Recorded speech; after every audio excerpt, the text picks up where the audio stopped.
So the first inspiration for this video was the Nintendo Direct.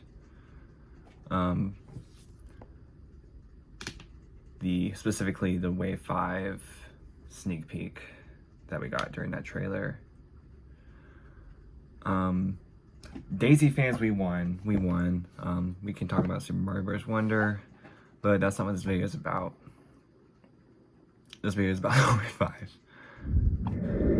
So, after Wave 4 dropped, I started planning, more specifically after I bought the Booster Course Pass, because I didn't buy it until the summer, because, I was finishing school. I didn't feel like I had time to really enjoy it until the summer, so there's that. And I started putting together theories about the character roster. Now, I went into this very bleak. I did talk about the possibility that they wouldn't fill all 5 character slots, which is definitely wrong, and I'm happy to be wrong about that for sure. But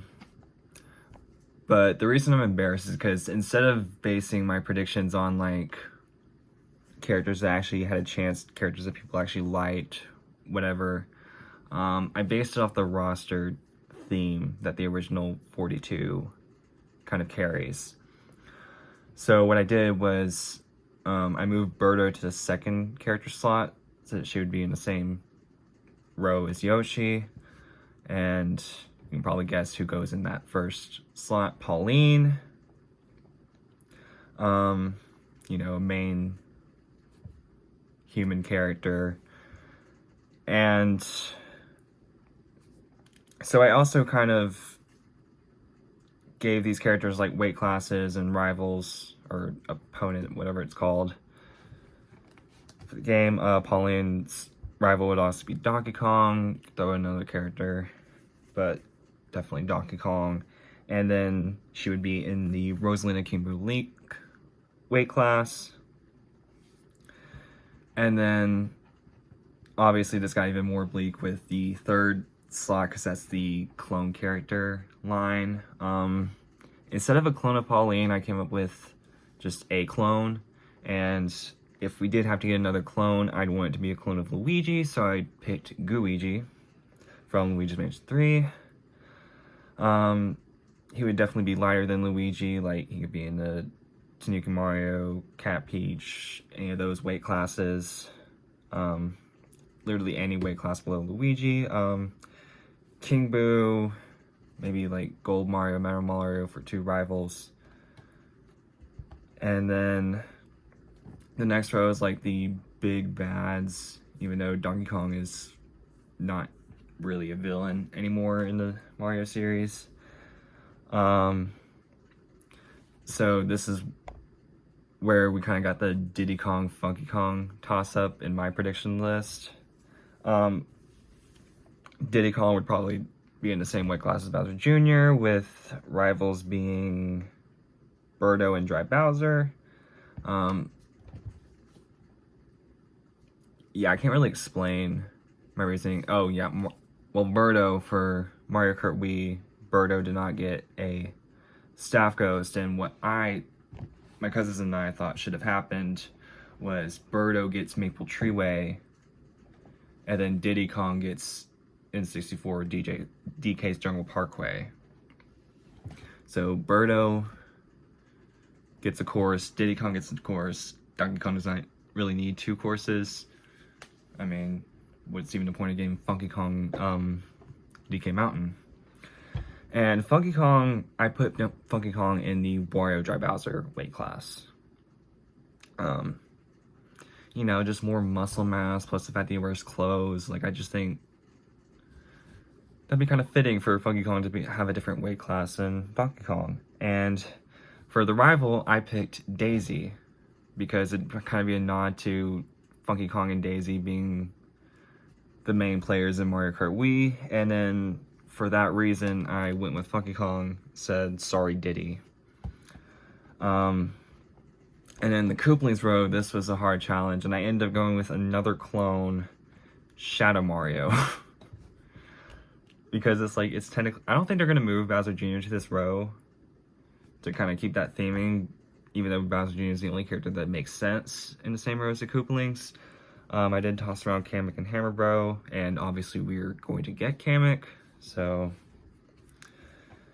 but I didn't really predict that, so that's tragic.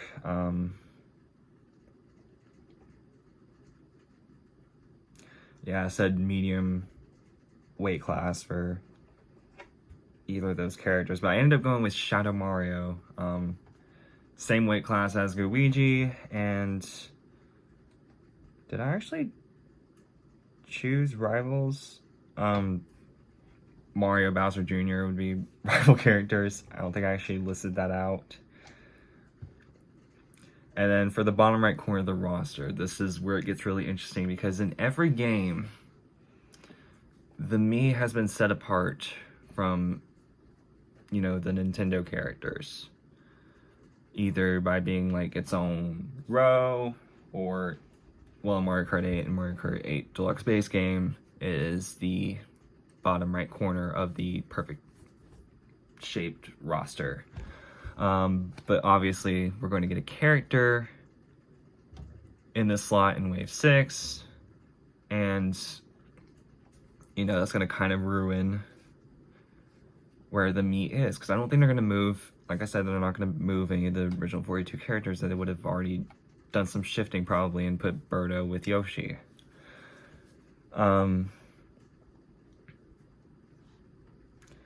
Yeah, I suggested a random character select slot.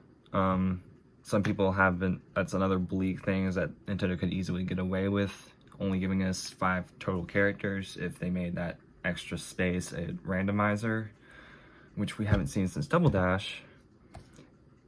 And I also suggested Rob. They could say screw it and give us Rob. Big weight class, the biggest weight class. They could introduce it with a new cart like the Rob BLS from Mario Kart DS. That'd be pretty fun. I wouldn't write if they gave us the LGS either. I don't think we're gonna get Rob necessarily. That could work though. I also said they could just say screw it to the theme and cut Shadow Mario, give us Rob and the randomizer. And then something that I could still see happening, because I brought this up, like, since this hasn't been used since Double Dash and we don't see CPUs playing as like Red Yoshi, Blue Birdo, Black Shy Guy, that we wouldn't necessarily see the randomizer pick alternate costumes. And then that got me thinking, where are more alternate costumes? And I still think this is a huge possibility for Wave 6. I've also seen some people complaining that we're getting 3 characters in Wave 5 instead of Wave 6 giving that big finale, only getting the last 2 characters. And this could be a very easy compensation for that. So you get 2 like actual characters, and then we start to get more alternate not necessarily like alternate costumes for every character, bringing all toward costumes, but like Koopa Troopa colors, we've been desperately needing them. Toad colors, we've been desperately needing them. In fact, that was like my first thought when we got Yoshi and Shy Guy colors in the original Mario Kart 8 DLC. It's like, what about Toad? And then what about Koopa Troopa? And I think that those are very real possibilities. In Wave 6, I don't think they're gonna, I think they would have told us by now if they were gonna do it in Wave 5, because, you know, they announced the Birdo colors from the get-go.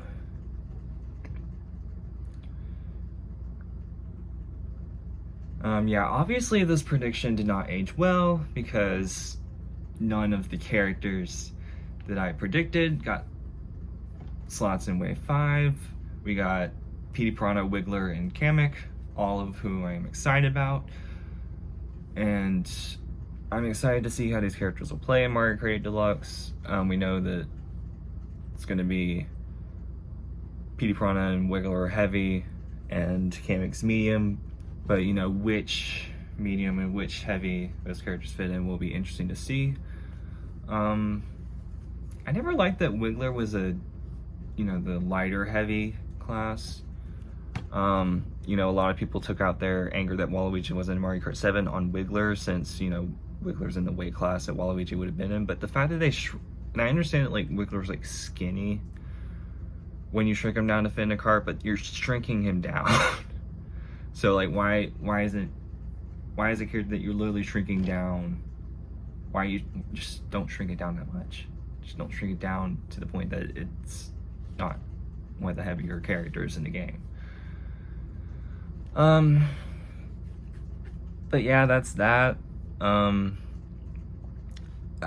happy to be wrong, because, you know, these aren't necessarily characters that I was, like, missing. Like, oh god, I can't believe Luigi's on Mario Kart 8 Deluxe. You know? I will say that, like, Luigi and Daisy, Mario and Peach get too much of love when it comes to having clone characters that nobody actually likes. Like, where's Orange Bronze Daisy, you know? Where's Orange Bronze Daisy when you need her? Where is... Because it's not Tanuki Luigi, it's like Kitsune? Yeah, I wasn't planning to bring that up, so I didn't research it. So I didn't look it up real quick. I was just like, anyways, while we're here, I also want to talk about my Kit Kat reaction video. So I'm going in order of, like, what's stacked up between the time that I conceptualized this video and the time that I'm actually sitting here making it. Yeah, so I filmed my tasting the Kit Kat cereal. I filmed it vertically. The thing about editing the iMovie is when you, like, it just doesn't handle vertical film. But then I had this idea: if I rotate my footage so it's horizontal, trim it out sideways, and then, because I can't upload straight from iMovie for some reason. I remember doing that in the past, but then at some point it just wasn't an option anymore, so I have to save the video and then upload it from go to YouTube, upload from my camera roll, whatever. So basically I saved the video, because I have to do that anyway, and then I rotate it back. But then I realized after I uploaded it that my end screen would also rotate when I rotated it back, so now it would be sideways. I still shamelessly added, because on my phone I couldn't, like, make the end screen, so I still shamelessly added a video link and a subscribe button to that end screen. And it looks atrocious. Yeah, it's kind of embarrassing, but, you know, we live and we learn. Probably won't be making more vertical videos with end screens. I think I've learned my lesson. And I'm also going to go back to Wave 5 now, because we got the official, like, trailer that shows off the 8 courses that we're getting. And yeah, I was planning, I didn't actually, like, write down a script yet, but I was planning a video where I talk about the 2 Wii tracks that we're getting in Wave 5, because I was very concerned about both of them. And yeah, we did not get Koopa Cape. We got an imposter. I hate to say it. We're just never gonna get a good retro Koopa Cape, are we? I mean, at least the underwater section that should not be underwater. It should be the, you know, the pipe, the closed pipe with the rushing water and the spinning zappies. But I do like that that's Antigraph. That is something that I wanted to see in Mario Kart 8 Deluxe's Koopa Cape is Antigrav, and we got that. The Rock Mountain textures is disgusting, unforgivable. But, you know, some people are happy that we're getting this course, and I feel like it'll still play well. It'll play like a decent course, even though it's an imposter of a good course. So that's that. Moonview Highway, I wanted to talk about the traffic. The slow Toad's Turnpike traffic. The track is visually stunning.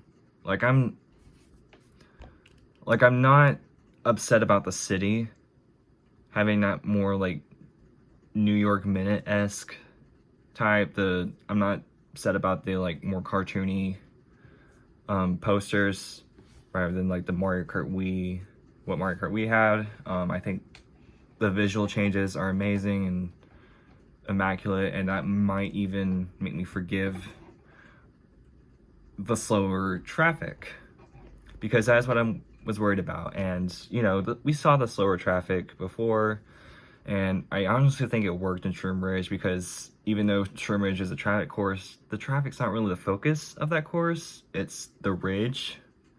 Like, the fact that you're driving over this, like, mountainous area, that was kind of what Shroom Ridge was going for, and I think with slower traffic, it nails that. So I'm happy with that. But for Mewtwo Highway, the traffic was, like, the main gimmick of that course, and the fact that the traffic's been kind of nerfed, it seems. Like, it's a little bit disappointing, but honestly, the track looks so good, so I think I'll still be able to enjoy it as a course. And yeah,